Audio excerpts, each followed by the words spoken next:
नमस्कार साथियों, सोशल गुरु YouTube channel में आप सबका स्वागत है। और आज हम हैं हरियाणा की सरजमी पर, जहां एनपीएस के लिए फिर से विरोध प्रदर्शन हुआ है और इस बार इसका आयोजन किया है पुरानी पेंशन बहाल समिति हरियाणा, जो है एनओपीएस का पलवल से शुरू हुई पेंशन अधिकार रथ यात्रा आज पंचकुला पहुंच चुकी है, जहां पर हजारों हजार की संख्या में सरकारी कर्मचारियों ने पुरानी पेंशन बहाली के लिए जमकर विरोध प्रदर्शन किया।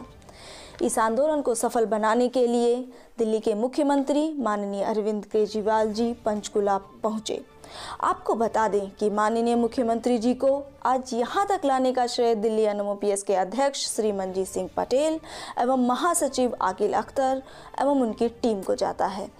यहाँ दिल्ली टीम की जितनी भी प्रशंसा की जाए वो कम है और यहाँ हरियाणा के अध्यक्ष श्री विजेंद्र धारीवाल जी की भी प्रशंसा करनी होगी, जिन्होंने पेंशन अधिकार रथ यात्रा का सफल आयोजन किया। आपको बता दें कि जैसे ही मुख्यमंत्री केजरीवाल जी मंच पर आए, कर्मचारियों ने उनके स्वागत में जमकर नारे लगाए। माननीय मुख्यमंत्री जी ने कर्मचारियों को संबोधित करते हुए पुरानी पेंशन बहाली का खुले दिल से समर्थन किया। उन्होंने बीजेपी और कांग्रेस को सीधे निशाने पर लेते हुए केंद्र सरकार को खूब खरी खोटी सुनाई। उन्होंने कहा कि अगर केंद्र सरकार को पुरानी पेंशन बहाल करनी होती तो अब तक कोई ठोस कदम उठा चुकी होती, ना कि वित्तीय बोझ का बहाना बनाकर देश को गुमराह करती। उन्होंने यहाँ तक कहा कि दिल्ली सरकार ने एनपीएस और ओपीएस पर काफ़ी अध्ययन किया है एवं एक्सपर्ट्स की भी राय ली है और पुरानी पेंशन बहाली से कोई भी वित्तीय बोझ नहीं पड़ेगा, बल्कि इससे कर्मचारियों को के साथ साथ सरकार को भी फायदा होगा। माननीय मुख्यमंत्री अरविंद केजरीवाल जी ने आज मन से साफ शब्दों में कहा कि अगर आपको हरियाणा में पुरानी पेंशन चाहिए तो हरियाणा में आपको सत्ता परिवर्तन करना होगा और आपकी सरकार को लाना होगा।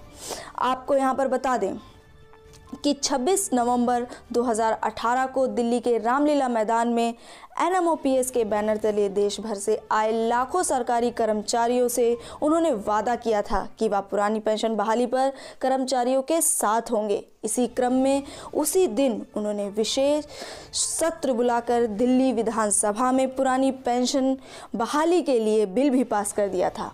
आज यहाँ पंचकुला में आकर कर्मचारियों का समर्थन करके उन्होंने यह सिद्ध कर दिया है कि वह सही मायने में कर्मचारियों के साथ खड़े हुए हैं। आइए सुनते हैं कि आज पंचकुला में माननीय मुख्यमंत्री अरविंद केजरीवाल जी ने क्या क्या कहा। बस आ गया, दिल्ली के सारे कच्चे कर्मचारियों को भी पक्का कर दूंगा मैं आज ये कहूंगा। हरियाणा के सारे कर्मचारी दुखी हैं, पेंशन की वजह से दुखी हैं, अपनी अपनी मांग लेके दुखी हैं। भाई साहब, अगर कर्मचारी दुखी होंगे तो सरकार नहीं चल सकती। अगर कर्मचारी किसी भी सरकार का हाथ और पैर होते हैं। मैं भी जो काम करता हूं, आज अगर पूरी दुनिया के अंदर दिल्ली सरकार के स्कूलों की चर्चा हो रही है, केजरीवाल ने नहीं करे, मेरे टीचर्स ने करे हैं, मेरे गेस्ट टीचर्स ने करे हैं, उन्हीं टीचर्स ने करे हैं जो कांग्रेस के टाइम में नहीं करते थे। 15 साल तक शीला दीक्षित का राज था, उसके पहले बीजेपी का राज था, उस टाइम नहीं करते थे। क्यों? उन्होंने इनको दुखी कर रखा था। हमारे आने के बाद सारे खुश हो गए, हमने सबको खुश कर दिया। अब वो बड़ी शिद्दत के साथ, मेहनत के साथ लगे हुए हैं। सारे टीचर मेरे लगे हुए हैं, सारे डॉक्टर लगे हुए हैं। हरियाणा दिल्ली के सारे अस्पतालों की चर्चा हो रही है। क्यों हो रही है?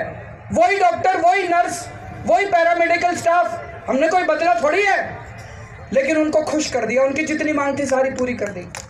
मैं अपने कर्मचारियों को एक ही बात बोलता हूं, तुम्हारे दुख करना मेरा काम, दुख दूर करना मेरा काम है, तुम्हारी समस्याओं का समाधान करना मेरा काम है और मेरे दिल्ली वालों की समस्याओं का समाधान करना तुम्हारा काम है। तो दोस्तों, जिस राज्य के कर्मचारी दुखी होते हैं उस राज्य की जनता कभी सुखी हो ही नहीं सकती, और जिस राज्य के कर्मचारी दुखी होते हैं उस राज्य की सरकार दोबारा नहीं आ सकती। आपके अंदर बहुत बड़ी ताकत है। आज जितने जन आए हैं, यहाँ तो थोड़े से ही हैं, सबको बता देना हरियाणा में जिंदाबाद जिंदाबाद।